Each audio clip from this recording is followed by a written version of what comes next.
कई लोग जो कलीसियाओं में आज के समय में भी, उस समय में भी आए होंगे या जो आज आते हैं, उनमें से कितने ऐसे हैं जो यीशु मसीह को कभी अनुभव ही नहीं किए हैं। कभी यीशु मसीह को उन्होंने अपना प्रभु या अपना उद्धारकर्ता करके ग्रहण ही नहीं किया। उन लोगों ने यीशु मसीह को जाना ही नहीं। वे केवल आते हैं क्योंकि उनको अच्छा लगता है बस।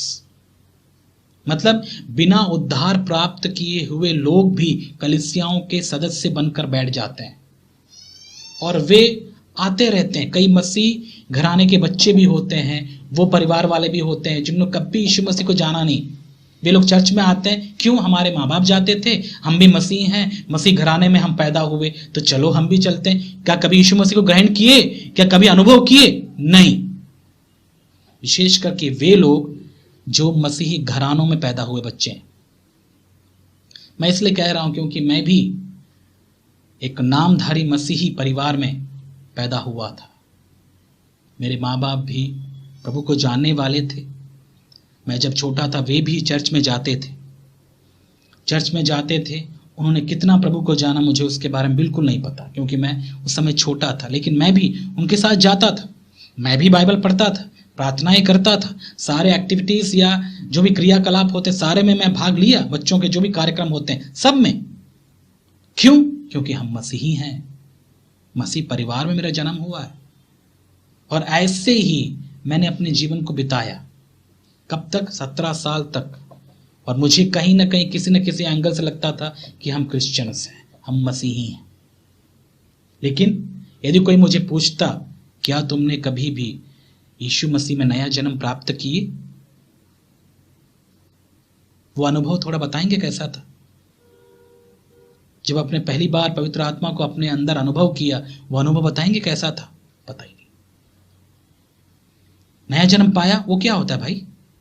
पता ही नहीं।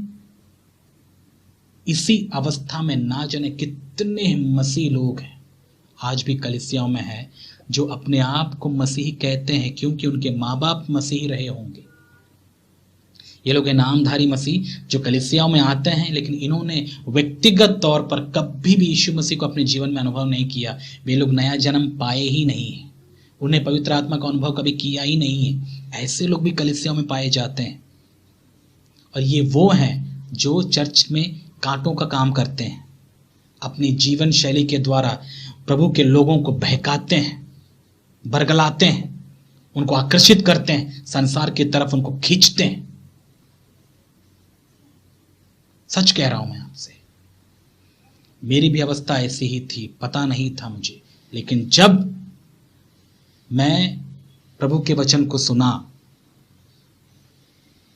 तब मुझे पता नहीं क्या हुआ। तब मैंने अनुभव किया, जब पवित्र आत्मा को मैंने अपने हृदय में महसूस किया कि वचन के द्वारा मैंने प्रभु को अनुभव किया, तब मेरा जीवन बदलना शुरू हुआ। तब जो प्रेम मेरे अंदर पनपा पवित्र आत्मा के द्वारा परमेश्वर के प्रति, वो बहुत ही बड़ा था, बहुत ही अद्भुत था। मैं प्रभु से प्रेम रखने लगा, उसकी इच्छाओं के अनुसार चलने लगा। प्रभु ने जैसा मुझे बताया वैसी इच्छा करनी, उसको करने की मुझे इच्छा आई। मैं उसके आज्ञा अनुसार जीने की इच्छा रखा और मैं जीना शुरू किया। तब वो प्रेम का जो बंधन है परमेश्वर का और मेरा, वो बढ़ने लगा, मजबूत हुआ। तब मैं जान गया कि हाँ, मैंने प्रभु को जान लिया। ये होता है मसीह जीवन। अब तक मैं क्या कर रहा था? अब तक मैं नामधारी मसीह का जीवन जी रहा था, बस बाहर से मसीही, लेकिन अंदर से बिल्कुल नहीं। अंदर से मैं शैतान ही था। जब ऐसा एक व्यक्ति के साथ हो सकता है, देखिए, सोच के देखिए, ऐसे कितने ही लोग होंगे जो आजकल कलीसियाओं में आते होंगे। वे अपने आप को मसीह कहते होंगे, लेकिन क्या उन्हें कभी नया जन्म प्राप्त किया? बिल्कुल नहीं। और जो नया जन्म प्राप्त नहीं किया, आप कैसे कह सकते हैं कि उनमें पवित्र आत्मा होगा? बिल्कुल नहीं, क्योंकि जन्म तो पवित्र आत्मा ही देंगे। जब तक पवित्र आत्मा हमारे अंदर आएंगे नहीं, एक व्यक्ति परमेश्वर के घराने में कैसे पैदा होगा? वो नया जन्म कैसे अनुभव करेगा? वो कर ही नहीं सकता, क्योंकि परमेश्वर का बीज तो वही आत्मा है जो हमको नया जन्म देते हैं। वही तो जीवन है जो हमको नया जन्म देते हैं।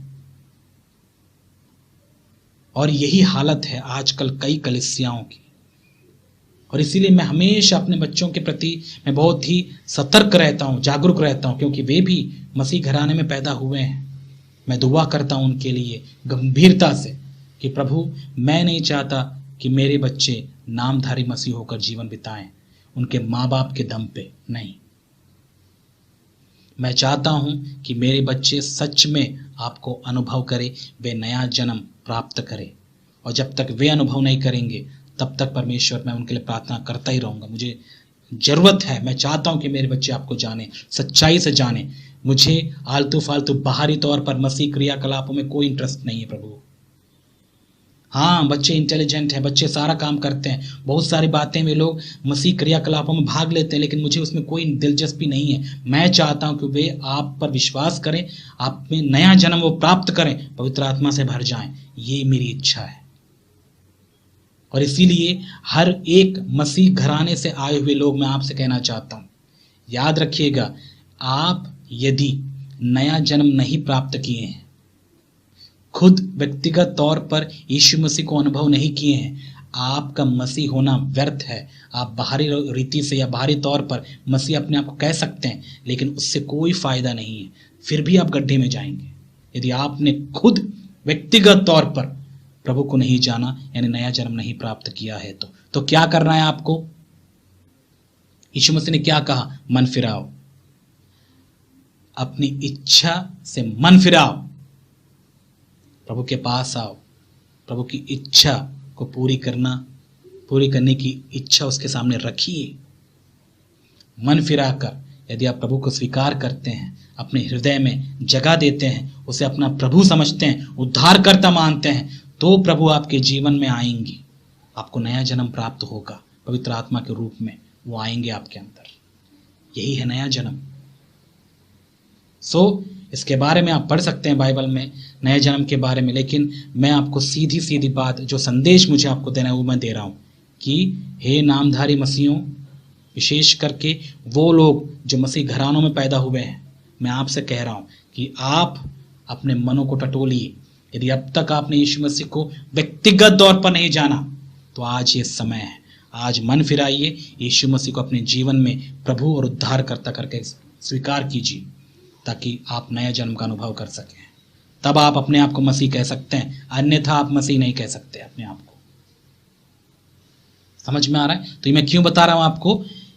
जैसे मैं आपको बता रहा था, कलीसिया में कुछ ऐसे भी लोग आपको मिलेंगे जो बिना उद्धार या बिना नया जन्म प्राप्त किए बैठे रहेंगे और वे अपने आप को मसीह कहते रहेंगे और इसी भ्रम में अपना पूरा जीवन बिता लेंगे कि वे मसीही थे।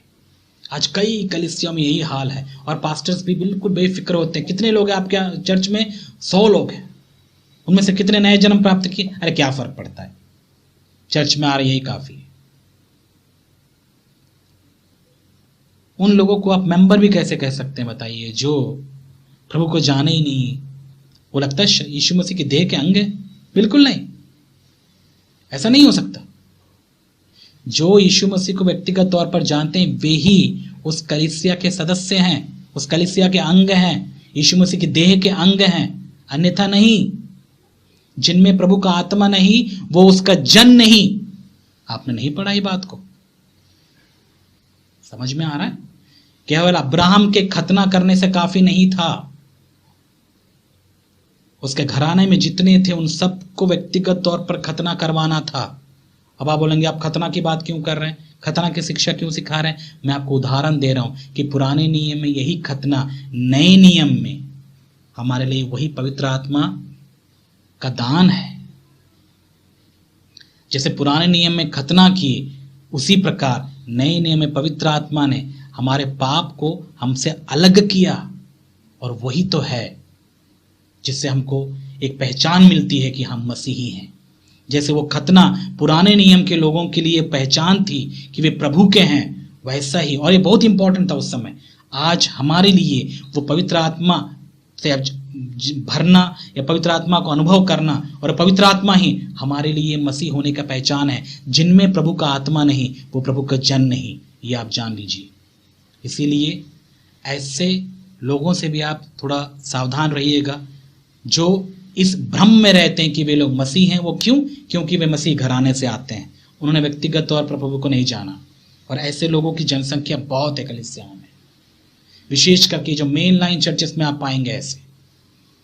उनके जीवन इतने घटिया हैं, वे लोग कभी भी प्रभु को बिल्कुल भी जानते नहीं है व्यक्तिगत तौर पर, वे अपनी मनमानी से जीवन जीते हैं, लेकिन अपने आप को बहुत ही ज़्यादा धार्मिक जताते हैं। वे हर कोई काम करते हैं, सारे गंदे से गंदा काम करेंगे और फिर भी अपने आप को मसीह बताएंगे। ये लोग कलंक है मसीहत के नाम पर, क्योंकि वे लोग सुनते भी नहीं है। दिक्कत ये है, इनको बताओ तो भी नहीं सुनते हैं। इनको बताओ मन फिराओ, मैं जैसा जी रहा हूं वैसे जी रहा हूं, मैं प्रभु का हूं बोलते हैं, हम मसीही हैं बोलते हैं। कितना भयंकर धोखा है बताइए। और शैतान कई बार सफल हो जाता है, ऐसे लोग को गड्ढे में लेके जाता है। इसीलिए ऐसी परिस्थिति आप लोग के साथ ना हो, याद रखिएगा।